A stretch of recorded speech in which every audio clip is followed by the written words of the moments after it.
ମୁଁ ହଉଛି ବୈକୁଣ୍ଠନାଥ ମହାପାତ୍ର, ଘର ଏଇ ଜାଗୁଳି ପାଟଣା। ଏଇ ଜଗନ୍ନାଥ ମନ୍ଦିର ପୂର୍ବତନ ସମ୍ପାଦକ। କଣ କହିବେ ଦେଖନ୍ତୁ, ସମଗ୍ର ନୀଳାଚଳ ନିବାସାୟ ନିତ୍ୟାୟ ପରମାତ୍ମନେ ବଳଭଦ୍ର ସୁଭଦ୍ରାଭ୍ୟାମ ଜଗନ୍ନାଥ ଏତେ ନମଃ। ଏ ସମଗ୍ର ଭାରତ ବର୍ଷରେ ଯୋଉ ଜଗନ୍ନାଥ ମହାପ୍ରଭୁ ଅଛନ୍ତି, ଆଜି ହଉଛି ତାଙ୍କର ସ୍ନାନ ଯାତ୍ରା। ଆଜି ହଉଛି ଦେବସ୍ନାନ ପୂର୍ଣ୍ଣିମା। ଏବଂ ଦେଖନ୍ତୁ, ଇଏ ହଉଛି ଆମେ ଯୋଉଠି ଠିଆ ହେଇଛେ, ଇଏ ହଉଛି ଖୋର୍ଦ୍ଧାର ଜଗନ୍ନାଥ। ତାଙ୍କର ନାଁ ହଉଛି ଅନନ୍ତ ପୁରୁଷୋତ୍ତମ। ଏବଂ ଆପଣ ସମଗ୍ର ବିଶ୍ୱ ବୁଲିଗଲେ ଯୋଉଠି ଦେଖିବେ ଜଗନ୍ନାଥଙ୍କୁ, ସେଠି କୋଉଠି ଠାକୁରଙ୍କର ହାତ ଗୋଡ ନାହିଁ। ଇଏ ଏକମାତ୍ର ଖୋର୍ଦ୍ଧାର ଜାଗୁଳି ପାଟଣା, ଯାହାଙ୍କର ନାମ ଅନନ୍ତ ପୁରୁଷୋତ୍ତମ। ସେ ହଉଛି ପୂର୍ଣ୍ଣ ବିଗ୍ରହ, ୟାଙ୍କର ହାତ ଗୋଡ ଅଛି। ପାଦ ପାଣି ପୂର୍ଣ୍ଣ ବିଗ୍ରହ, ଅଖଣ୍ଡିତ ଶ୍ରୀଅଙ୍ଗ, ଦର୍ଶନ ଦୁଃଚହ ଦୂରିତ, ଆହେ ଦୂରିତ ଦୁଃଖ ହୁଅଇ ଭଙ୍ଗ।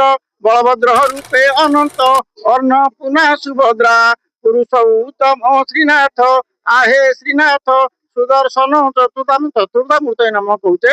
ଇଏ ହଉଛନ୍ତି ପାଦ ପାଣି ପୂର୍ଣ୍ଣ ବିଗ୍ରହ ଜଗନ୍ନାଥ, ବଳଭଦ୍ର, ସୁଭଦ୍ରା ଏବଂ ସୁଦର୍ଶନ। ଏ ଚାରି ମୂର୍ତ୍ତିଙ୍କର ଆଜି ହଉଛି ସ୍ନାନ ଯାତ୍ରା।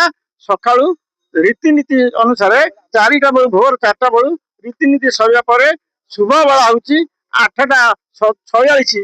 ଏ 8ଟା 46ରେ ଠାକୁର ଏଠିକି ବିଜେ କଲେ ଏବଂ ପହଣ୍ଡି ହେଇକିରି ଏଠିକି ଆସିଲେ। ଏଠିକି ଆସିବା ପରେ କାରୁଣ୍ୟ କୁଣ୍ଡ ଯୋଉଠୁ ପାଣି ଆସେ, ସେଠୁ ପାଣି ଆସିଲା। ପାଣି ଆସିବା ପରେ ଏଠି 108 ଗୋଡରେ ପାଣି ଏଠି ଗାଧେଇଲେ। ଠାକୁର ବର୍ତ୍ତମାନ ଅଛନ୍ତି ସ୍ନାନ ମଣ୍ଡପ ଉପରେ।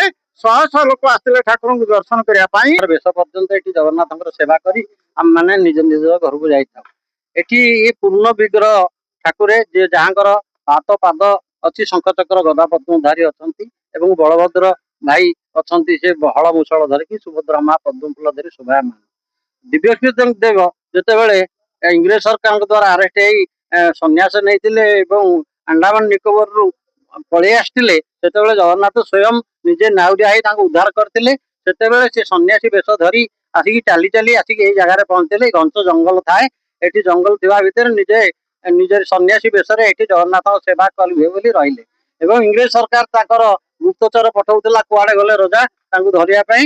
ତେଣୁ ରଜା ସେତେବେଳେ ନିଜକୁ ସନ୍ନ୍ୟାସୀ କରି ଏଠି ରହିଲେ। ଜଗନ୍ନାଥଙ୍କ ନିକଟରେ ଅଧିଆ ପଡିଲେ, ପ୍ରଭୁ ଆପଣଙ୍କର ମୁଁ ସେବା କରିବି କେମିତି? ଜଗନ୍ନାଥଙ୍କର ହାତ ଗୋଡ ନଥିବା ଜଗନ୍ନାଥଙ୍କର ସେବା କରନ୍ତି। ତେଣୁ ହାତ ଗୋଡ ଥାଇ ଯଦି ସେବା କରନ୍ତି, ତେଣୁ ଇଂରେଜ ସରକାର ପୁଣି ଆରେଷ୍ଟ କରି ନେଇଯିବ। ତେଣୁ ଠାକୁରଙ୍କ ଅଧିଆ ପଡିବା ପରେ ଠାକୁର କହିଲେ, ତୁ ମତେ ଏମିତି ଶଙ୍ଖ ଚକ୍ର ଗଦା ପଦ୍ମଧାରୀ ଚତୁର୍ଦ୍ଧା ବେଶରେ ଏଠି ମତେ ରଖେ ଏବଂ ସେବା କରିକି ରହ। ଏଠି ଦିବ୍ୟସିଂହ ଦେବେ ନିଜେ ସନ୍ନ୍ୟାସୀ ହୋଇ ଜଗନ୍ନାଥଙ୍କର ଚତୁର୍ଦ୍ଧା ମୂର୍ତ୍ତି ସ୍ଥାପନ କରି, ବଳଭଦ୍ରଙ୍କର 2 ହସ୍ତ ସହିତ ହଳମୂଷଳ ସ୍ଥାପନ